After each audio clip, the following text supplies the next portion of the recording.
Just 3 minutes late, but I got my wine and I have my flowers and we're ready. Wednesday Whine with Ana Belaval. Good evening, reporting live from Chicago. Salud. Red wine. Don't ask me what kind. Remember, as long as the wine is free, I'll drink it. I think that's La Crema because that's my favorite. Welcome, welcome, welcome. We are breaking barriers, shattering ceilings. This is not a political statement. And you know, I never make political statements, but we have to give credit where credit is due. Kamala Harris made history for women this weekend. And the woman I have today on Wednesday Whine also made recent history for all women. And so we're going to talk to her soon. Hello.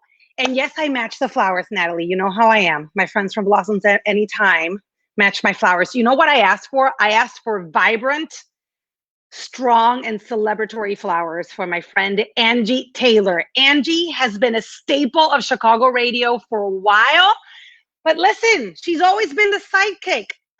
Not anymore. My friend got her own show in the mornings in a new rock station, 95.5 FM, and she joins me this morning. See, I'm so stuck to the morning show. Good morning. Okay. Let's wind up, Miss Anna. Woo! First of all, you put me in the same category as Mamala, so cheers to that. I'll take it. We are all in the same category because what did she say? She's the first one, but not the last. Not the last, exactly. Not the last. Just like you rock star too. How are you? Oh my goodness. Angi, I've enjoyed your work forever. And because of our similar schedules, I've never met you in person. I know. It's so weird. This is the first time we've been meeting, but I've heard from everybody how amazing you are. And when we started promoting the fact that we were going to be on together today, everybody got really excited about it. So yay. I'm so happy to be here. Thank you. Oh my goodness. Congratulations on the new gig. Thank you. Okay. So I keep telling people you've made history. Tell them why. So here's how it is in radio. So radio is a boys club for the most part. And I've always been the something and Angi. Mm-hmm. So it's always been Dave and Angi, Chio and Angi, Booker and Angi, Fred and Angi. And now it's the Angi Taylor show. So just Angi. And so that's amazing in one regard. For me, it's amazing. I've been in radio for 25 years and I've been working for this for so long. And I always say, if I had man junk, I would have been where I am 20 years ago, but I don't. So it takes a little bit longer for us and a lot more kicking and scratching. So, and as far as rock radio goes, which now I'm on Rock 95.5, I am the only female in I think a top 20 market that's hosting their own morning show, anchoring their own morning show. So it feels amazing. I'm so excited. I'm so nervous. There's a lot of pressure, like when this happens though, Anna, as you know, there's pressure because everybody's looking at you like, oh, what are they going to do? And it's also rock radio, which is, a lot of men as well. But I'm used to being in the boys club. I always say I'm a guy's girl and I'm also a girl's girl. So I try to let everybody know that I'm on both sides of the fence with that. But have you done rock radio before? Never in my 25 years of radio have I done rock radio.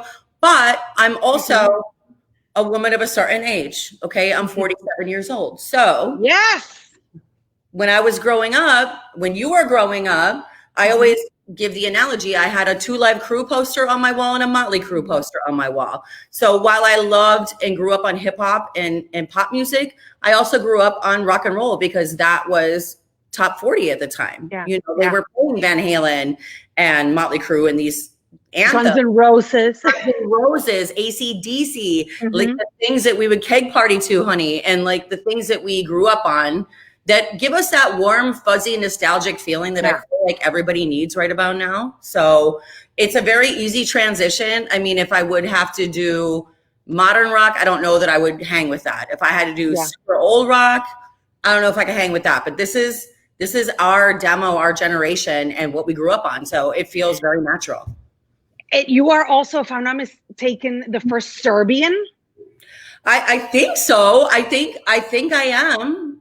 Hi, the first. We're gonna claim it. Well, I'll claim it. I don't know any other ones, and I feel like I know everybody in the business. I don't know. Yeah.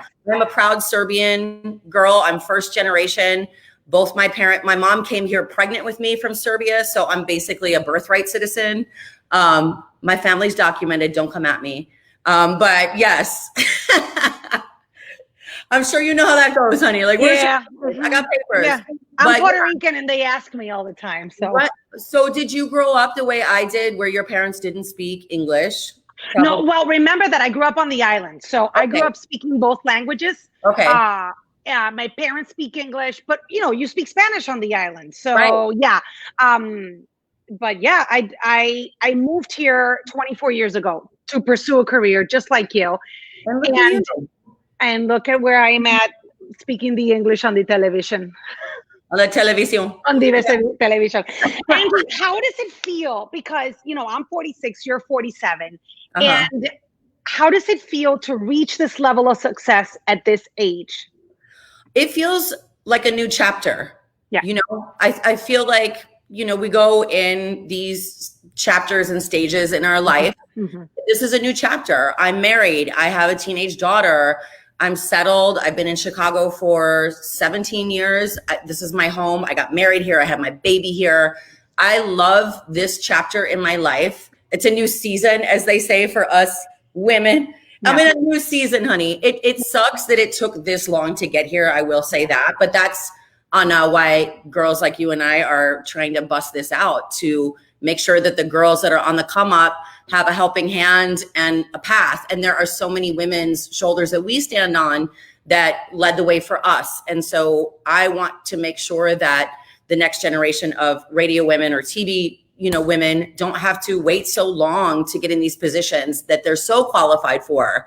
So it feels amazing. It feels so long overdue. I'm not salty about it. I'm just happy I am where I am. No, but I like that you say that. I like that you say that. I think Tracy Ellis Ross said that she hit her stride and her success in her 40s. Yeah. And I mean, she went to Yale Drama School, for crying out loud. She did, I think Sisters was the name of the show, where single. Yeah. And amazing. She's amazing at everything she does. She's amazing at everything she does. And she goes, but I hit fame in my 40s and I am living it up and I'm more mature. We would have wished it was earlier, but hey, this is how it worked out. And you also know that we don't have, I feel like as women, obviously, especially first generation women, honey, like we are conditioned from birth to be sweet and, take care of the men and clean the house. And my mom and my grandmother were always like, when are you going to get married? You're an old lady, 30 years old. Why are you not married? I didn't get married till I was 36. So they thought that I was an alien, so I think we're conditioned from a young age to be a certain type of way and to not rock the boat. And I came in with my big mouth, and it takes us women, the big mouth women, to kick those doors down and let people realize, hey, we're here. We've been waiting for our time, and our time is now. And yes, 40s, don't be scared if you're not in your 40s yet. 40s are amazing. I know we look at our moms when like they were 40 and we're like, oh my God, you're so old. But look at us. We look good, Anna. We good. But I look at pictures of my mom in her 40s and I'm like, what was I talking about? You were hot. Right. Here's a crazy story. I replaced a woman, my first morning job. I replaced a woman in Minneapolis, my first major market morning job. And I was 26 and she had just turned 40 and they were moving her to the older station. And I felt so bad. And I could tell that she felt a certain type of way about it. And she said to me, 40 is not old. You think 40 is old, but you're going to be 40 before you know it. And you're going to hate the fact that you looked at me this way. And Lee, if you're watching, I love you. And you were so right, because wow, that was a lesson. Mm-hmm. I know. Absolutely. And, it's interesting because, you and I have a different attitude towards it now, where she was feeling like they were sending her to the graveyard. Yes. Whereas now we have all these platforms and all this support that we don't have to worry about it, that we feel like we have a lifetime. I remember my lovely husband who's walking around there saying, you better get a gig in I was wondering radio. where your eyes were going. That sexy. Yeah, because he was worried. No, I wasn't looking at his sexy body. Angie, Mira, Steve, come here. Angi Taylor wants to see your face. Come here. What's his name? Steve? Steve. Everybody wants to see. Mira, this is my Steve. Everyone's watching. He says that we're frozen. We're not. Look at. Are we frozen? Hi. That's Angie. Hi. Oh, you guys are Steve. Hi, nice to meet you. There he is. Hello. We've been together, 20? Wow. Since 98. We've been married almost 19 years this December. Love it. Are we frozen for real? Now he's I don't think so. With tech. I know you're freaking me out. Yeah. Watch now. You gotta press that. Why'd you do that? Refresh your phone, Steve. Maybe it's your phone. Are you on the phone with my parents? He's on the phone with my They parents. called me. Frozen.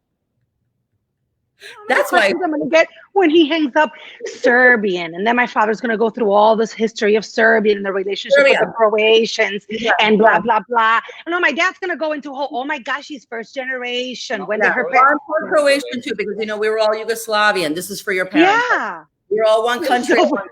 So I have. Yeah. Can you move away from here, please? Thank you. Go troubleshoot in another room. I love it. It's not the children, it's the husband. But no, he is super patient. Huh? Your job right now is a dream job to just interview people, like relax. I love this. Your husband people who I want to interview. Like I want. Here's the thing, Angie. I get to it. Cheers. I get to interview here people that I don't get to do on around town, and I get to put anyone who I want to put on. And I'm so flattered. Thank you. Oh, I'm so happy. And you know, the person, your friend who told me Angie should be on Wednesday Whine, we were talking, and I didn't realize that you were as much into mental health as I am. Yeah. Are you? Why is that? Oh, I've been going to therapy since I was 13. Okay, same. So I'm brutally honest about my mental health life. I came from an extremely abusive household, physically, sexually, mentally, I mean, you name it. I had the whole smorgasbord of abuse going on in my life growing up. I got kicked out of my house at 16. I was the only kid in high school with a job and an apartment. It was a really crazy life, and mental health, I didn't know what that meant. I didn't know I had anxiety. I didn't know that I was depressed. I didn't know I had PTSD for so long. All these things that I've been through until I took the step to make sure that, because you start going to the doctor for certain things. Like I'm having these heart palpitations, like I'm having a heart attack. And he's like, no, it's anxiety. I'm like, well, what is that? Well, you need to see a therapist for that, and blah, blah, blah, and a psychiatrist, and get on meds. And so, as you know, from the time we were teenagers until now, there have been such amazing advances in mental health. But trying to figure out where you are on that spectrum is a really daunting process, because I didn't want to sit in therapy every day and talk about all the horrible things that happened. I didn't want to relive all that stuff. But I also knew physically that I wasn't able to function. And so it's been an evolution, and now we have this platform, and I'm in the media, and I have a radio show, and I'm finally in a place where it's my own show, and I can really address the issues that I want to. And my main one is mental health, because especially, as you know, first generation, it's so taboo. We fight about it. We sweep it under the rug. We don't talk about it anymore. And we're supposed to be okay. Well, I'm not okay from the things that happened yesterday or last year or 20 years ago. And so I think it needs to be known, especially to, for immigrant families, first generation men, that it's okay to say something isn't right, and I have to talk to somebody about it. So I've been, there's a new foundation that I'm working with, that I'm on the board for, that I'm really excited about. It's called the Serenity Foundation. And Chicago IV Solution, I see them on here. You see them? Yeah, saying hi to you. And so I've been getting ketamine treatments. I don't know if you've heard of ketamine. Oh, I know what that is. Okay, so I've been doing that for the last 2 years. It has changed my life. Today is Veterans Day. My brother is a Army Ranger, special ops that suffered from horrible PTSD, like suicidal PTSD, drug addiction, and the ketamine treatments and IV solutions and Dr. Bell and the Serenity Foundation changed his whole entire life. And I now only go once a month. I get my one treatment. It's an IV. Like if you get an IV, I sit there for 45 minutes. It's a nice, fun ketamine trip. And then I walk out a little bit groggy, but the next day it's like the world is completely different. So I feel like those treatments and the Serenity Foundation is going to be here to give money or to give treatments to people that can't afford it. And so I'm so excited to be a part of it and to keep spreading that message. Is there a website?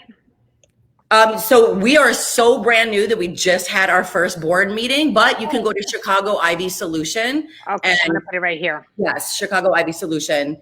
Dr. Bell and the entire team there is amazing. So thank you for letting me talk about that because it is so important to me. I am a major advocate. I didn't suffer the trauma you suffered, but that doesn't mean that we don't come wired with issues, right? Yeah. It's the way that you're wired. And when in our community, especially in the Latino community, when someone has cancer, everyone has a prescription, has a juice, has a cleanse, has a doctor, has a prayer. But if you have a mental issue, no one talks about it.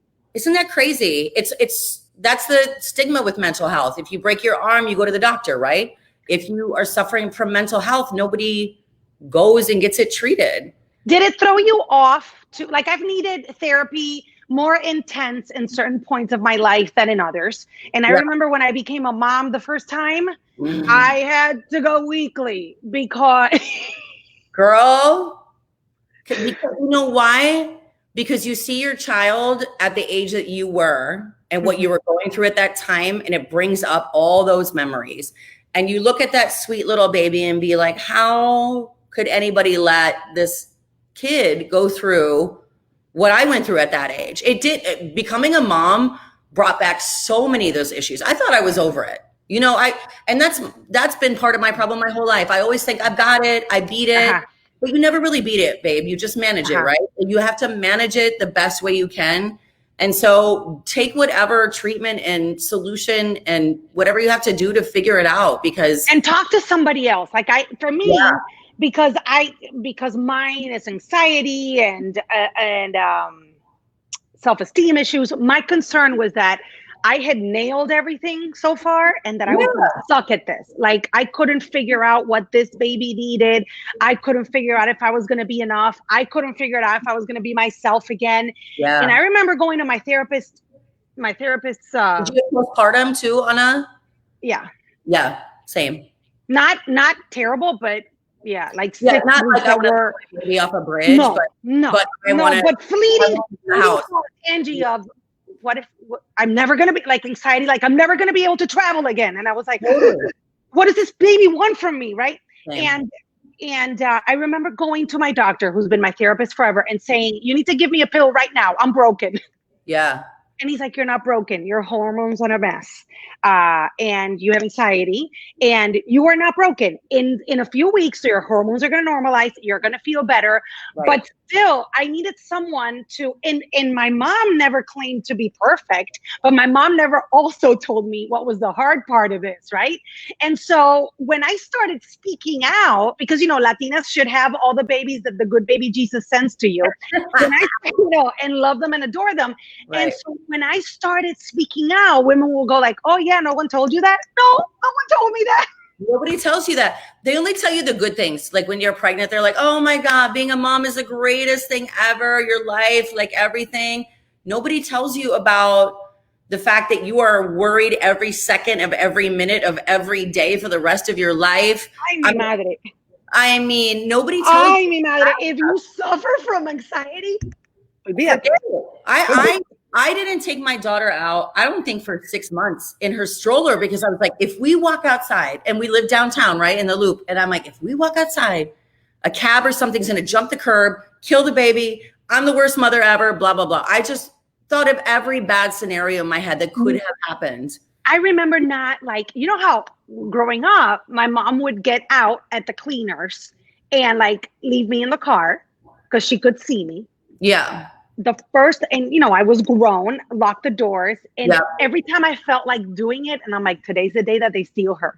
And then I'm Yeah. gonna end up on the news Yes. with someone saying, Right. Ana Belaval left her baby in the car. Then you lose your job, your husband's gonna leave you, you're gonna be homeless, like everything is over. Like the train goes off the tracks.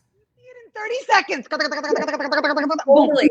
That's anxiety to a T. And I feel like a lot of people think that. My husband is the same way. We both struggle. Oh, by the way, Maribel says, Yep. for the foundation, serenityfoundationusa.com. Thank you. Yeah, Angie, someone else asked, how much are those treatments and does insurance pay for it? If you don't know that, someone can answer that on this. Not going to lie, the treatments are not cheap, which is why we're starting this foundation to make sure that we can cover people's treatments.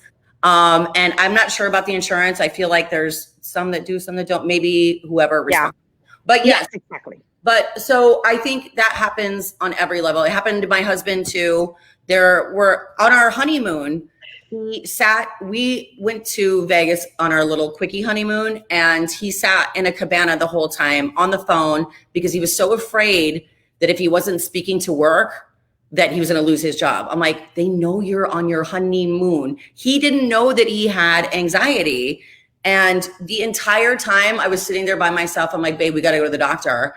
And it changed his life too. So everybody has their own path. Everybody has their own, way of coping. Yeah. I mean, I still, I have my wines. It's a coping mechanism too, honey. I've never stopped that. But I will say, like, there's a treatment out there for everybody, whatever it is, whether it's just talking to somebody, whether it's ketamine, whether it's, any kind of medication you can get on, or there's no shame in it. There's just no shame in it. Lydia is thanking us for discussing it because it's awful. Carrie's saying that her anxiety and mental problems disappeared while she was pregnant. The hormones helped her. You're so lucky. Yeah. So that's the thing. Your brain will shift sometimes. That's where ketamine is great because it kind of like puts those brain things back in order. And that's amazing that shifted. And one of the things that's the most annoying when you have anxiety is when you tell people I have anxiety and they're like, well, just calm down. Or what are you anxious about? Or if you have depression, well, why are you so sad? Cheer up. And it's like, don't you think I wish I could? I also think, Angie, that you just know, like, depression is not sadness.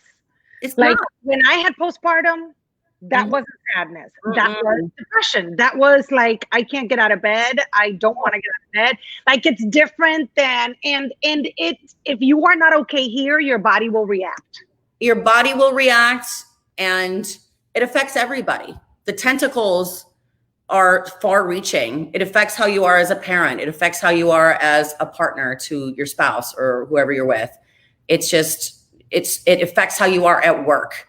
And so until you get this right, I don't feel like anything can be right. Well, then I'm even more proud that not only have you managed your mental health, but that you've been a constant on the radio for so many years, because you've been there through thick and thin, through the revolving door. It was about darn time that they realized that you were the secret sauce. Oh, you're so sweet. I wish I believed that, but that's, I know. It's hard for us to believe our own hype, but that's why we have other support.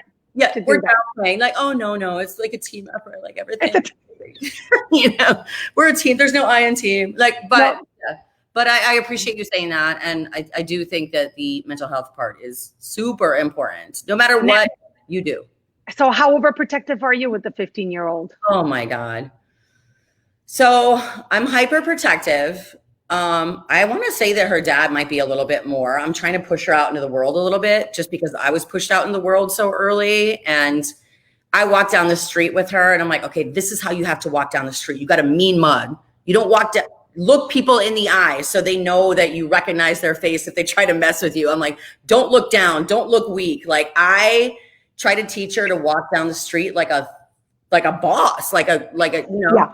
And I think her dad is like, no, like, and she is very insulated in some ways. And I'm out here trying to push her in the world. So I'm trying to make her a tough girl because she grew up very insulated. Like I said, like she grew up a little, not like how we grew up. She grew up spoiled. Sheltered and spoiled, yeah. Spoiled, if you want to say it that way. She's an amazing kid. She's a a straight A student. She's an honor roll student. She's a high school girl that has her head on her shoulders. She's amazing. I worry about her just being too fragile in the world because her life has been so great. So I'm trying to teach her to be a badass a little bit. I think she is a great example, though. Ooh, I don't know. You know how you have a daughter. You know how they look at us. We're stupid. We don't know anything. No, but I think it's there. You know, I think In the back of their mind. Yeah, I think you lead by example, and I think there are moments where they emulate us without telling us, or you know, they know that no one can mess with us, so they know how to reach for those for that, even if it's not in their personality. Right. It's there, and sometimes teaching by example is the only thing we have. Right. I mean, I've heard everybody say amazing things like my mom never preached to me. I just watched her. And I love that sentiment. And I hope that my daughter's watching, but I do know that I preach a lot too, because I don't know if she's watching. And then I keep, you know how it is when you have a teenage daughter. Oh, they're going to hate you until they're like 22. I'm like, oh, this is a very important time. I don't have until she's 22 to wait. You know, like I can't wait for her until then. No, these are critical years. I remember what I was doing from 16 to 22, and I should be dead. So I don't want her to go through that. I mean, I want her to live her life and experience things, but I want her to be open. So I try to talk to her about everything and anything and hope that she trusts me enough to talk with me. I mean, that's what else we do, you know. I try not to. For what? I mean, you. It's been you and her for a long, long time. Yeah. So yeah, I was a single mom with her for a long time. My husband and I got married when she was about 5. So he's been an amazing person in her life, and her dad's an amazing dad. You know, he's very present. We share custody, like everything's great. I just worry that she's got so many great adults around her that shelter her so much that she might not know how the real world operates. So I'm just going to take her to like, I don't know, South Side and put her on the street and leave her there for a couple of days. See how she, you know what? Find your way. There are plenty of a-holes on the north side and downtown too. Throw her on the north side. Find your way home. Find your way home. That's the thing. Like I started, my 13-year-old just went, you know, I started letting her from a very young age, like cross the street and go to the Walgreens and get stuff. Of course, I was on the balcony, like staring at her walk, and she was on her flip phone. And I'm like, why are you taking so long? Stop talking to the cashier. Yeah. And I do the same thing when she's walking to the library. You got to look up. Don't be on the phone. Look like you mean business. Right. But I started that when we lived downtown. She would walk with her girl purse, and I would be like, hold on tight, because someone will put their hand in there. And she was like, okay. Grab it. Yes, all of that. But it's you want them to have independence, but at the same time, I think we're scaring the crap out of them a little bit. Like, I mean, think about the thing, like you said, you would watch her go across the street to Walgreens. Look what we did when we were kids. I mean, I would get on my bike at 12 and be like, I could bike to Florida if I want to right now. Oh, where did you grow up? What's that? Where did you grow up? I grew up in Minneapolis. Oh, yeah. No, see, I grew up in San Juan in the 80s. I got mugged when I was 15. Like, we weren't riding bikes anywhere. We were constantly watching our backs. So even though I lived kind of a sheltered life, because we're a small island, and when there's crime everywhere, you had that kind of street smarts. The intuition. Right. Intuition. Yeah. And we weren't allowed really to. Our kids don't have it. No. And that's what scares me. Because life is not what it was even 5 years ago. But at the same time, I feel for our kids. And this is what I was saying to my daughter the other day. I was having lunch with her as she was upset that she had to do e-learning yet again. I said to her, your generation, as much as people give millennials crap for whatever, she's not a millennial, she's 15, but your generation is going to change the world, because look at what our kids have gone through. We didn't have to go through school shooting drills. We didn't have to go through a pandemic. We didn't have to go through the race wars that are going on and all these things in our country. And I really think that it's going to motivate them and propel them to make the world a better place. My daughter is motivated by the environment. The world's falling apart as far as have those. What do we have? Like a tornado drill? Maybe like, you know, like they thought if a bomb was going to come, hide under the like it wasn't what they're going through. And I think that is leaving an indelible mark on our kids, that once they're adults, they're really going to try to change the world. And I think they're going to be the next great generation just because of what they're going through right now. It sucks what they're going through right now. They're missing so much of their childhood. Kids are not graduating. They're not getting those, moments. My daughter is like, oh, I'm missing all my high school dances, my birthday party, the kids that couldn't graduate. They're missing out on so much, but it's going to, I feel, propel them to want to change the world in a really positive way. So I am encouraged by that. And so am I. Yeah, I think that our kids are going to change the world, babe. I think so. And I think that women like you, women like our future vice president, women like, all these women, the women in the newsroom that I work for, because I work with a lot of my bosses are female. Yes. All those examples they're just breathing it in and it becomes the norm. You know how we have to say that you're the first woman that did this, or the first Serbian that did that, or the first Latina that did that. I'm hoping and my kids see it. My daughter's like, why are you shocked? Yeah. Why are you reacting to that? People always say I love that. Why do we have to say that Kamala Harris is the first woman of color that's vice president? It's like, we have to say it to normalize it. We have to say this, we have to do that to make it not shocking for anybody anymore. Amen. And that's true. It is. We have to use these markers because I realized representation is important. You have to see your faces represented so that you know that you can. Yes. Right. Yes. And we have to give each other the opportunity so that other people can see us, so that other people know that the talent is there. Yes. And whoever helped us, we're going to help others. Yes, look at you representing Puerto Rico. I'm representing Serbia. Look at Kamala representing India and Jamaica. Amazing that women are in positions today that representation is so important. And that's why we have to say, this is a gay man, this is a Black woman, this is a disabled person, because representation matters in every form so that it's not weird or strange or new. And this is why I love my Wednesday Whines, Angie, because I get to talk to you and people listen to us and watch me around town and listen to you on the radio. And they're like, oh, she's so funny. She's so wild. And then we can have these conversations where people go, oh, damn it. Those women are versatile. That's why I wanted to have my own show, because I didn't want to just be the person that was constantly cracking jokes in the background. I mean, I am the person that drops a little joke bomb here and there, or I used to be, but now I have a platform finally. And what we're doing right now is the sort of things that I want to present, especially on a rock format where it's a lot of men.